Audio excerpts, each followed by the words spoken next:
Oh, I didn't even see that. Man. How's everybody doing? Good. Am I supposed to start this thing? Yeah, go ahead. You do your thing first. Go ahead and kick innings off for the opening statement. Yeah, I mean, up here, number one, with two unbelievable players, but obviously unbelievable people, and that's the story of our team. Unbelievable group to be around. It's completely them. I'm blessed with an unbelievable staff too, and the support these guys get. That a lot of people don't see behind the scenes that makes something happen, like an ACC championship. So much support.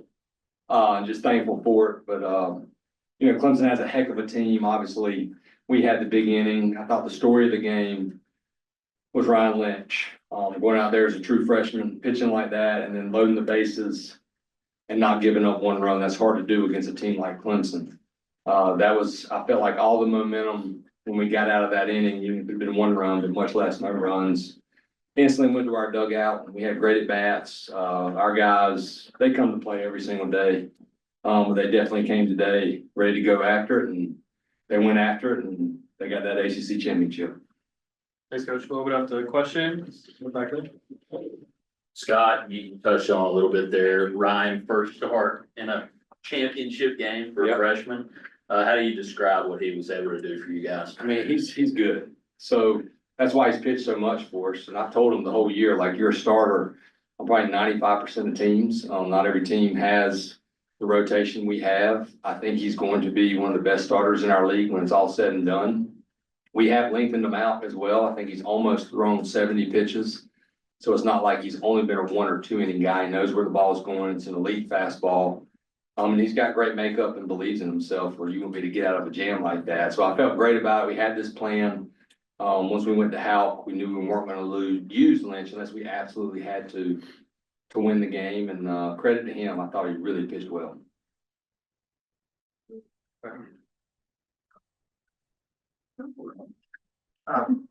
Scott, the fan support for you guys all week has been pretty outstanding here at the DBAC. What can you say about the crowds that you had here, making it pretty much home games for you guys? Yeah, I mean, I just did a video with Dan about it. And number one's a credit to our players, because if I watch our players play, I enjoy watching them play. They play the game the right way. They respect the game. They play hard.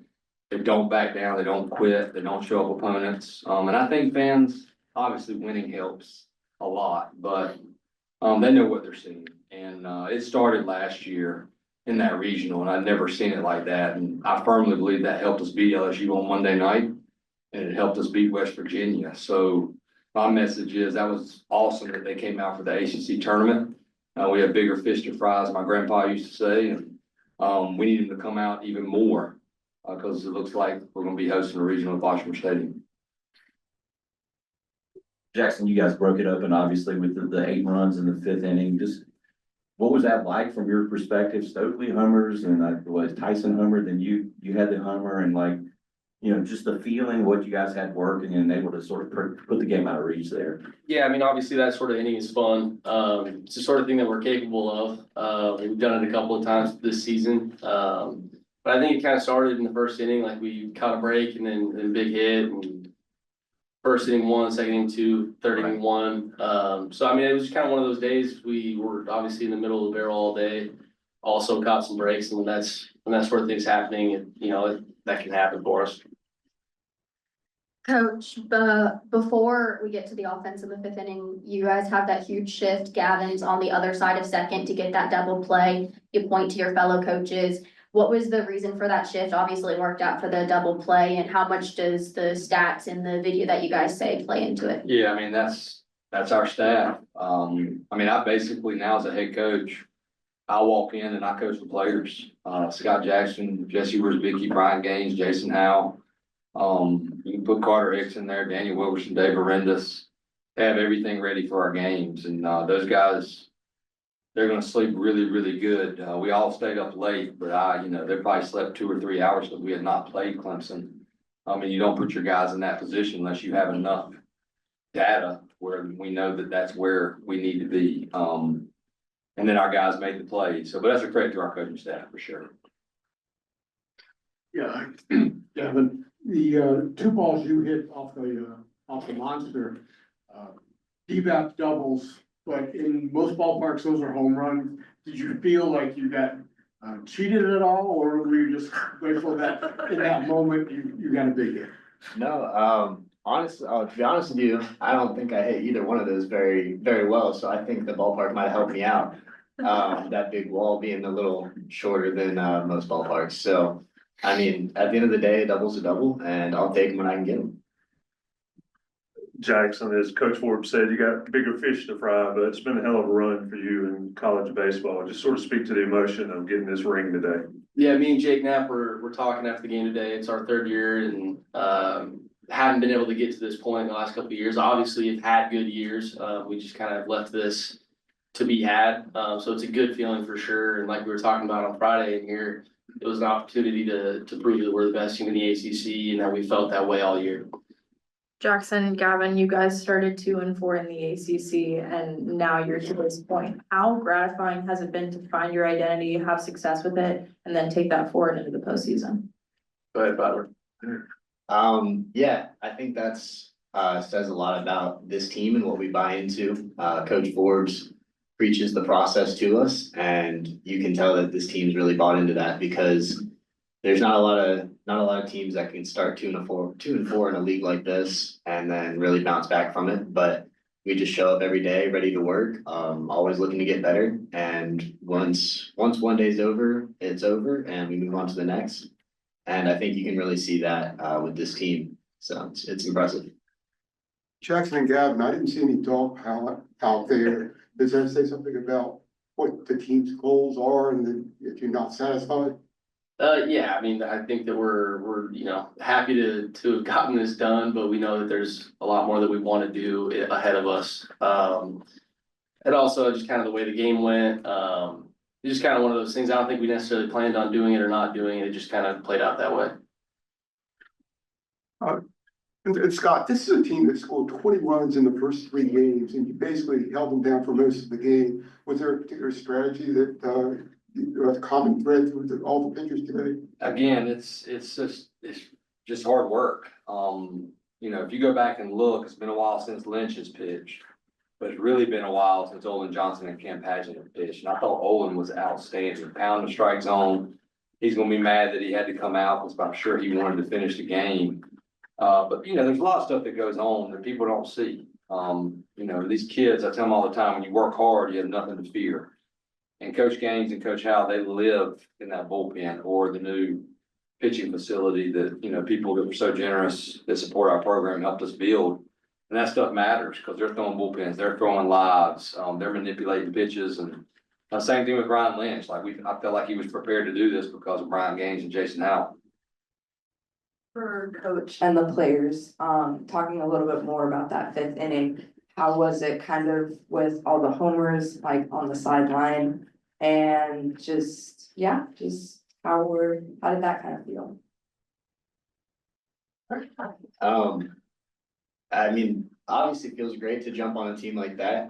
We know that even the 4 runs early, weren't gonna be enough. And they've got an offense that can come back at any time. So to put 8 on them and kind of feel like, stretch that lead, I think really helps us play even looser than we already were and just kind of go attack and, play freely. Yeah, I thought after the home run by Stoke, obviously we grabbed the momentum, but I think Ahmad, I believe, stepped up there on the next pitch, maybe and hit a double. And then another home run really quick. Cause they know they're good enough to come back obviously at any time, but all of a sudden when it's a big home run like Stoke and then you have another home run, then they think they're still in it and then Jackson steps up there and hits another one. That's hard to overcome when you know the arms that you're gonna face against us.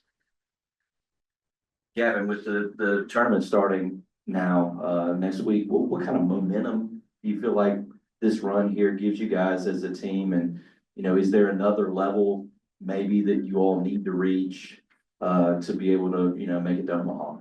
Yeah, I think that this whole weekend was really great for our team as a whole because how somebody mentioned earlier, the fans, and the atmosphere we got to play in, all 3 games was pretty unreal. The fans have been awesome and like we saw last year, they did the same thing when we were at the Bosch, so. Yeah. For a lot of these guys that might be new to the program to get that experience this weekend, I think is really gonna carry over next weekend and playing 3 games, just like a normal weekend series, I think is gonna help keep us in stride for next weekend. Jackson, Coach Borg constantly talks about how you guys wanna have not just good at bats, but also quality at bats. And after the first 2 hitters of the game, you and Kepley put up 14 pitches against their first pitcher. Can you just talk about the quality at bats, even though you know you didn't get a hit until the next inning, just the importance of starting off strong? Yeah, I mean, I think that's something that we take a lot of pride in, and Kepley starting the day off that way is the most Kepley thing of all time. And then I got up there, fouled a couple pitches off, excuse me, and that.